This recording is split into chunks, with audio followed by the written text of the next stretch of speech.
എല്ലാവർക്കും നമസ്കാരം. ഏവർക്കും അക്വസിറ്റൻ ബ്ലോഗിൻ്റെ പുതിയൊരു അധ്യായനത്തിലേക്ക് സ്വാഗതം. ഇന്ന് കഥായനം 3 21 പ്രമുഖ കഥാകാരന്മാർ പങ്കെടുത്ത ഒരു ചെറുകഥയുടെ ഒരു പുസ്തക സമാഹാരമാണ്. അതിൻ്റെ 3-ാം ഭാഗം പ്രസിദ്ധീകരിക്കപ്പെട്ടു. പ്രസിദ്ധീകരിച്ചിരിക്കുന്നത് പ്രതിഭ ബുക്സാണ്. അതിൽ എൻ്റെയും ഒരു കഥയുണ്ട്. ആ കഥ എൻ്റെ ശബ്ദത്തിൽ നിങ്ങൾക്കായി അവതരിപ്പിക്കുകയാണ്. ഏവരും ഇത് കേൾക്കുമെന്ന് വിശ്വസിക്കുന്നു. ഒപ്പം തന്നെ കഥ ഇഷ്ടപ്പെടുന്ന നിങ്ങളുടെ കൂട്ടുകാരിലേക്ക് അയച്ചു കൊടുത്ത് പ്രോത്സാഹിപ്പിക്കുക.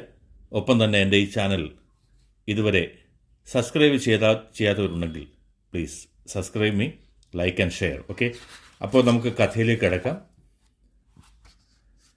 എൻ്റെ കഥ എൻ്റെ അച്ഛൻ. രചന അശോക് തത്വമസി.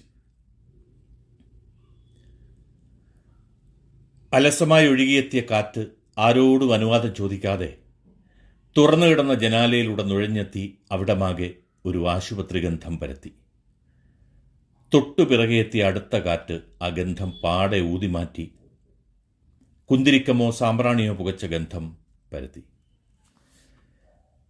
സൂര്യനായി തഴുകി ഉറക്കമുണർത്തുമെന്ന അച്ഛനെയാണ് എനിക്കിഷ്ടം. മൊബൈൽ പാടി. കഴിഞ്ഞ കുറേ നാളുകളായി വരാതിരുന്ന ഇൻകമിംഗ് കോൾ അച്ഛനാണ്. എടുക്കാനാഞ്ഞപ്പോഴേക്കും പാട്ട് നിലച്ചു. ഒരുപാട് നാളുകൾക്ക് ശേഷം അച്ഛൻ്റെ വിളി വന്നപ്പോൾ മനസ്സ് വല്ലാതെ തുടിച്ചു. ഒപ്പം തെല്ലൊന്ന് പിടഞ്ഞു. പതിവില്ലാതെ എന്തായിരിക്കും? എന്നും അമ്മയാണ് പതിവ്. ഒരു 11 മണി 11:30 വിളിച്ചിരിക്കും. പക്ഷേ എന്തോ ഇന്ന് വിളിച്ചതുമില്ല. അച്ഛനെ തിരിച്ചു വിളിക്കാൻ ഡയൽ പാഡിൽ വിരൽ ഞോണ്ടി. അപ്പോഴേക്കും മൊബൈൽ വീണ്ടും പാടി. TV ഷോയിലെ കുട്ടികൾ പാടുമ്പോൾ അച്ഛൻ പറയാറുണ്ട്, ആഹാ എന്തായി പാട്ട് അല്ലേ, എത്ര കേട്ടാലും മതി വരില്ല. അതെ, ഈ പാട്ട് പോലെ തന്നെ എനിക്കും അച്ഛനെ അത്രയ്ക്കിഷ്ടമാണ്. ഹലോ അച്ഛാ. മറുതലയ്ക്കൽ നിശബ്ദത. അച്ഛാ കേൾക്കാമോ? ഹലോ. അങ്ങേ തലക്കിൽ നിന്നും വന്ന അച്ഛൻ്റെ നേർത്തൊരു വിതുമ്പൽ പോലെ ശബ്ദം. വല്ലാതെ ക്ഷീണം അനുഭവപ്പെട്ടു. മോനെ ഞാനാടാ. എന്താ അച്ഛാ? അച്ഛൻ പറഞ്ഞോളൂ. വീണ്ടും നിശബ്ദത. അച്ഛൻ വെറുതെ വിളിച്ചതാ മക്കളെ. ഞാനിന്നങ്ങ് മറന്നുപോയി നിന്നെ വിളിക്കാൻ. അടുത്തിരുന്ന അമ്മയുടെ മറുപടിയാണ് കേട്ടത്. അമ്മ എപ്പോഴും അടുത്ത് തന്നെ ഉണ്ട്. ഓ, ഞാൻ വെറുതെ വിളിച്ചതാടാ. അച്ഛൻ സംസാരിച്ചു തുടങ്ങി.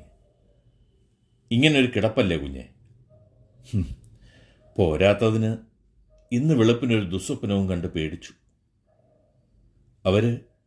ഒരുപാട് പേരുണ്ടായിരുന്നു. അവർക്കെല്ലാം മനുഷ്യരുടെ ഉടലായിരുന്നെങ്കിലും തല ആടും മാടും പുലിയും കടുവയൊക്കെ ആയിരുന്നു. ഞണ്ടിൻ്റെ കൈകൾ പോലുള്ള അവരുടെ കൂർത്ത കൈകൾ കൊണ്ട് എൻ്റെ കഴുത്തിന് പിടുത്തമിട്ടു. മൂർച്ചയേറിയ കത്തി കുത്തിയിറക്കുന്നത് പോലെ എന്നെ ഞെരിച്ചമർത്തി. വല്ലാതെ പേടിച്ച് കിതച്ച് ഞെട്ടി ഉണർന്നതാ. പിന്നെ ഉറക്കം വന്നില്ല. മാമ്പഴമുട്ടിൽ ഭഗവതിയെയും ഗുരുവായൂരപ്പനെയും മനസ്സിൽ ധ്യാനിച്ച് നേരം വെളുപ്പിച്ചു. പറഞ്ഞു നിർത്തി അച്ഛൻ കിതയ്ക്കുന്നുണ്ടായിരുന്നു. മക്കളെ, കഴിഞ്ഞ തവണ തിരുവനന്തപുരത്ത് പോയിട്ട് വന്നതിന് ശേഷം ഇങ്ങനാടാ. ഈയിടെ ഉറക്കവും കുറവാ. എഴുന്നേറ്റിരിക്കാനും നടക്കാനും ഒക്കെ പേടിയാ. പോരാത്തതിന് ഇടതുകാല് മുട്ടിൻ്റെ വേദന. എന്തിനു പറയണം, രാത്രി ഒരുപോലെ കണ്ണടയ്ക്കാൻ എനിക്കും പറ്റുന്നില്ല. അച്ഛൻ്റെ കാല് തടക്കവും ചൂടും വെള്ളം പിടുത്തവുമായി ഒന്നും പറയണ്ട. ഈ വയസ്സാങ്കാലത്ത് എന്തൊരു പരീക്ഷണമാണോ എന്തോ. അമ്മയുടെ പരിഭവവും സങ്കടവും നിറഞ്ഞ വർത്തമാനം ഇടയിൽ കേൾക്കാം. പാവ അമ്മ ഷുഗറും പ്രഷറും കലശലായതുകൊണ്ട് ഈയിടെയായി അമ്മയ്ക്കും ഓർമ്മക്കുറവാണ്. അല്ല, പ്രായം 75 കഴിഞ്ഞു. അച്ഛനേക്കാളും 3-4 വയസ്സിനുള്ളപ്പം ഈശ്വരാധീനം കൊണ്ട് കൈക്കും കാലിനും ഒന്നും പറയത്തക്ക വേദനയില്ലാത്തതുകൊണ്ട് അച്ഛൻ്റെ ശുശ്രൂഷകൾ ഒരുവിധം നടന്നു പോകുന്നു. മിക്ക പ്രവാസികളെയും പോലെ ദുർവിധി. എന്തു ചെയ്യാം? എല്ലാം ഉപേക്ഷിച്ച് നാട്ടിലെത്തിയാൽ ഒരാളുടെ വരുമാനത്തിൽ ഒരുവിധം ഓടുന്ന കുടുംബത്തിൻ്റെ കാര്യങ്ങൾ, മറ്റു ബാധ്യതകൾ, കുട്ടികളുടെ പഠിത്തം, വാടക, ലോൺ, ചിലവ്, ഇപ്പോൾ അച്ഛൻ്റെ ചികിത്സാ ചിലവ് ആലോചിക്കുമ്പോൾ ഒരിടത്തും പിടിയും കിട്ടുന്നില്ല. ഒന്നും മനഃപൂർവ്വമല്ലല്ലോ. അല്ല, തൽക്കാലം അതവിടെ നിൽക്കട്ടെ. അച്ഛനിലേക്ക് തന്നെ മടങ്ങാം. അച്ഛൻ എനിക്ക് ആരായിരുന്നെന്നോ എന്തായിരുന്നെന്നോ എന്നൊക്കെ ചോദിച്ചാൽ ഒരുപക്ഷെ അറിയില്ല. പക്ഷേ അച്ഛൻ എനിക്ക് എന്തല്ലായിരുന്നു. പലപ്പോഴും സ്വയം ചോദിക്കുന്ന ഒരു ചോദ്യം തന്നെയാണ്. ഓർമ്മ വെച്ച നാൾ മുതൽ അച്ഛൻ്റെ തോളിലേറി ഉത്സവപ്പറമ്പിലെ താളമേളങ്ങളിൽ തുള്ളിച്ചാടിയ ബാല്യം, സൈക്കിളിൻ്റെ പിറകിലിരുത്തി ഓലക്കൊട്ടകയിലെ അഭ്രവാളികളിൽ നടനവിസ്മയങ്ങൾ കാണിച്ചതും കണ്ട് ആർത്ത് ചിരിച്ചതുമായ കൗമാരം, അച്ഛനമ്മമാരുടെ തണലിൽ അല്ലലറിയാതെ വളർന്ന യൗവനം, അങ്ങനെ ഒരുപാടൊന്നുമില്ലെങ്കിലും നല്ല ഓർമ്മകൾ മാത്രമുള്ള ഗതകാലം. 6ൽ നിന്ന് ജയിച്ച് 7ാം തരത്തിലേക്ക് പോകുമ്പോൾ അച്ഛൻ തന്ന സമ്മാനം നല്ല പച്ച നിറമുള്ള റാലി ഫുൾ സൈക്കിൾ. ഇതിൻ്റെയൊക്കെ വല്ല കാര്യമുണ്ടോ? മൊട്ടയെന്ന് വിരിയാത്ത ചെറുക്കന് ഇത്രയും വലിപ്പമുള്ളതും അതും പുതിയതും ഈ സൈക്കിളിൻ്റെ ഒന്നും ആവശ്യമില്ലായിരുന്നു. ബന്ധുക്കൾ നാട്ടുകാരിൽ ചെല്ലും പിറുപിറുത്തു. ചിലർ ആത്മഗതത്തിൽ സംതൃപ്തി നേടി. അവർക്കെല്ലാം ഉള്ള മറുപടി അച്ഛൻ്റെ പുഞ്ചിരി മാത്രമായിരുന്നു. സൈക്കിൾ സമ്മാനമായി കിട്ടിയ എൻ്റെ മുഖത്ത് വിടർന്ന ആത്മസംതൃപ്തി നിറഞ്ഞ നിഷ്കളങ്കമായ ആ ചിരി, അത് മാത്രമായിരുന്നു അച്ഛനിഷ്ടം. കുട്ടികൾ കറുത്ത റബ്ബറിട്ട പുസ്തകവും ബുക്കും നെഞ്ചോടടക്കി പിടിച്ച് ക്ലാസ്സിലെത്തിയിരുന്നപ്പോൾ അന്നെനിക്ക് ഞെക്കിയാൽ തുറക്കുന്ന അലുമിനിയം പെട്ടി ഉണ്ടായിരുന്നു.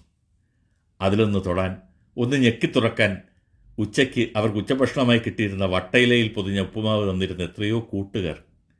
അമ്മ ചീകിയൊതുക്കി എന്നെ എന്നും ഒരുക്കാറുള്ള ഹിപ്പിമുടിയും കാരിയറിൽ പെട്ടിയും തൂക്കി സൈക്കിളിൽ പോയിരുന്ന എന്നെ ചൊടിപ്പിക്കാൻ വഴിയിൽ തടഞ്ഞു നിർത്തി കുശലം ചോദിച്ചിരുന്ന രാധചേച്ചിയും, ഒരു വട്ടം സൈക്കിൾ ചവിട്ടാൻ തരുമോ എന്ന് ചോദിച്ചിരുന്ന കിണ്ണം കൊച്ചാട്ടനും, സൈക്കിളിൻ്റെ പിറകിൽ ചാടിക്കയറാൻ വരുന്ന പ്രാന്തൻ തുമ്പിയുമെല്ലാം ഇന്നലെ പോലെ മിന്നി മാഞ്ഞിരുന്നു. ഒരുപാട് കാലമായി ഉപയോഗമില്ലാതെ പഴകി തുരുമ്പിച്ച് ഇരുത്തില്ല തേങ്ങാപ്പുരയിൽ വിശ്രമിക്കുന്നു വിലമതിക്കാനാവാത്ത ആ സ്നേഹസമ്മാനം. അടുത്ത സൈനികനായ അച്ഛൻ അവധിക്ക് വരുമ്പോഴുള്ള ദിവസങ്ങളായിരുന്നു എനിക്കിന്നും മധുരിക്കുന്ന ഓർമ്മകളായി നിലനിന്നിരുന്നത്. പലതരം മിഠായികൾ, പുത്തനുടുപ്പുകൾ, കളിത്തോക്കും പൊട്ടാസും, പിന്നെ വീടിൻ്റെ മുൻപിലെ ചാപ്പാണെന്തെങ്കിൽ നിന്ന് ചെത്തുകാരൻ കുട്ടിമാമൻ ചെത്തിയിറക്കുന്ന മധുരക്കള്ള്, മുകളിലോട്ട് കണ്ണം നട്ട് വായിൽ വെള്ളമുറി അച്ഛനൊപ്പം ഞാനും തപസ്സിരിക്കും. കുട്ടിമാമൻ കള്ളുമാട്ടവും തൂക്കി തെങ്ങിൽ നിന്നിറങ്ങി വരാൻ പാത്രത്തിലൊന്നും ഒഴിക്കില്ല.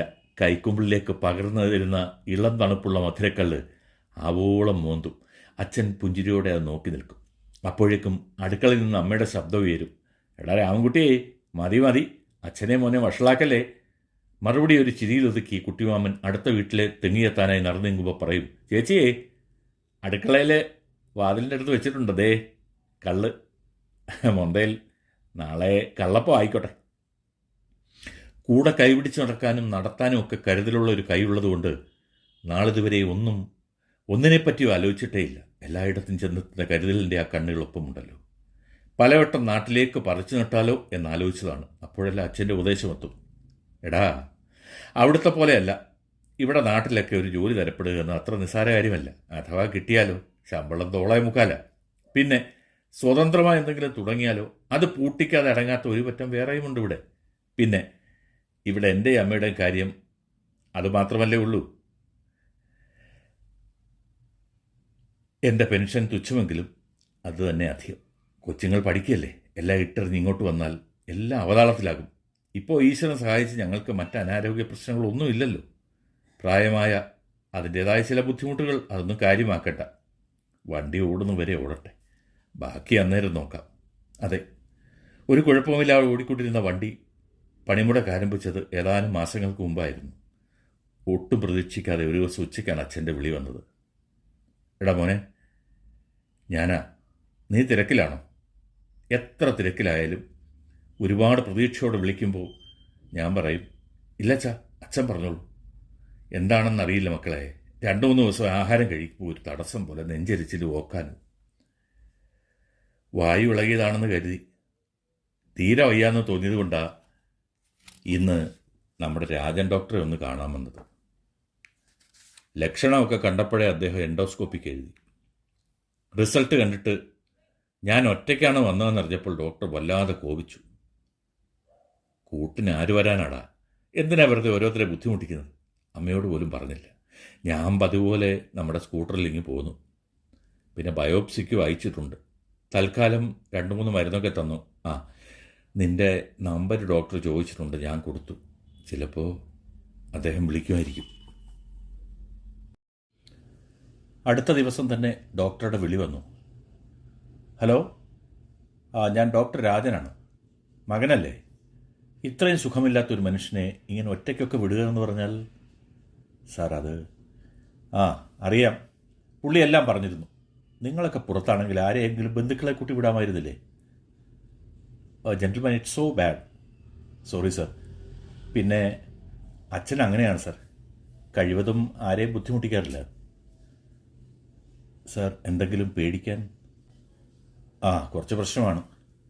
ശസ്ത്രക്രിയ അനിവാര്യമാണ്. ഇത്രയും പെട്ടെന്ന് തിരുവനന്തപുരത്തേക്ക് കൊണ്ടുപോയിക്കോളൂ. ഒട്ടും ഡിലേ ചെയ്യണ്ട. ഞാനൊരു റെഫർ ലെറ്റർ തരാം. Okay, take care of your father. Bye. ശരീരം തകരുന്നതുപോലെ തോന്നി. എല്ലാം കൈവിട്ടു പോവുകയാണ്. കണ്ണിൽ ഇരുട്ട് പരന്നു. മയക്കമുണർന്നപ്പോൾ അയാൾ അടുത്തുണ്ട്, കരഞ്ഞു കലങ്ങിയ കണ്ണുമായി. ചേട്ടാ, വിഷമിക്കാതെ, മറ്റൊന്നും നോക്കണ്ട. നാളെ വെളുപ്പിനെയുള്ള ഫ്ലൈറ്റ് പൊക്കോളൂ. എത്രയും പെട്ടെന്ന് അച്ഛനെ അഡ്മിറ്റ് ചെയ്ത് ചികിത്സ തുടങ്ങട്ടെ. ഇവിടെ ഞങ്ങളുടെ കാര്യമോർത്ത് ടെൻഷൻ അടിക്കണ്ട. എന്നും ആകെ ധൈര്യം തരാൻ അവൾ മാത്രം. പിന്നങ്ങോട്ട് ആശുപത്രി, വീട്, ജോലി, മാറി മാറി ഓട്ടമായി. എന്തിനൊക്കെ വേണ്ടി കലവില കൂടുന്ന മനുഷ്യൻ വെറും തൃണമാണെന്ന ഓർമ്മപ്പെടുത്തൽ ആ ആശുപത്രിയിലെ ഇടനാടികളിൽ കണ്ടു. അച്ഛൻ്റെ ഈ പ്രായത്തിൽ ബുദ്ധിമുട്ടാകും എന്നിരിക്കെ ആകെയുള്ള പോംവഴി ചികിത്സ മാത്രമാണ്. രോഗാണുക്കളോട് പൊരുതാൻ കൊടുക്കുന്ന അതിപ്രഹരശേഷിയുള്ള മരുന്നുകൾ അച്ഛന് താങ്ങാവുന്നതിലും അപ്പുറമായിരുന്നു. ദിനംപ്രതി അച്ഛനിൽ പ്രകടമായ ക്ഷീണം അനുഭവപ്പെട്ടു തുടങ്ങി. മുടികൊഴിച്ചിൽ, ഭാരം കുറയുക, ആഹാരത്തിനുള്ള താല്പര്യം കുറയുക, അങ്ങനെ. കഴിഞ്ഞ ദിവസം അമ്മ വിളിച്ചപ്പോൾ പറഞ്ഞു, മക്കളെ, നിന്നെ വിഷമിപ്പിക്കാനല്ല, ഓരോ ദിവസം കഴിയും തോറും പാവത്തിന് തീരെ വയ്യ. എൻ്റെ കാര്യമാണെങ്കിൽ അതിലും കഷ്ടം. അച്ഛൻ്റെ കാര്യങ്ങൾ കഴിഞ്ഞിട്ട് ഒന്നിരിക്കാൻ പോലും നേരമില്ല. ആരും കാണാൻ വരുന്നൊന്നും ഇപ്പോൾ ഇഷ്ടമല്ല അച്ഛന്. വന്നാലും ആരോടും മിണ്ടാട്ടമില്ല. ഓരോന്നോർക്കുമ്പം പേടിയാണ് മക്കളെ, അമ്മ വിതുമ്പി. മോനെ. അച്ഛൻ്റെ വിളി കേട്ടാണ് ഓർമ്മയിൽ നിന്ന് ഉണർന്നത്. ഹലോ മോനെ, മരുന്ന് കഴിക്കാൻ നേരമായി. പിന്നെ കുഞ്ഞുങ്ങളും മോളും സുഖമായിരിക്കുന്നല്ലോ. ഞാൻ തിരക്കിയെന്ന് പറഞ്ഞേരെ. എന്താണെന്നറിയില്ല, എല്ലാവരെയും ഒന്ന് കാണാൻ കൊതിയാവുന്നു. ഈ ശരശയിലെ കിടപ്പ് ഇനി എന്നുവരെ ആണോ എന്തോ ഭഗവാനെ. ഗുരുവായൂരപ്പ. നെഞ്ചു വല്ലാതെ പിടഞ്ഞു. ഒന്നും മിണ്ടാനാവാതെ എൻ്റെ കണ്ണുകൾ നിറഞ്ഞൊഴുകി. പൊട്ടി വന്ന വിതുമ്പൽ അടക്കിപ്പിടിച്ചു. വരാച്ച, ഞങ്ങൾ എത്രയും പെട്ടെന്ന് തന്നെ വരാം. അച്ഛൻ വിഷമിക്കാതിരിക്കുക. എല്ലാം നന്നായി വരും.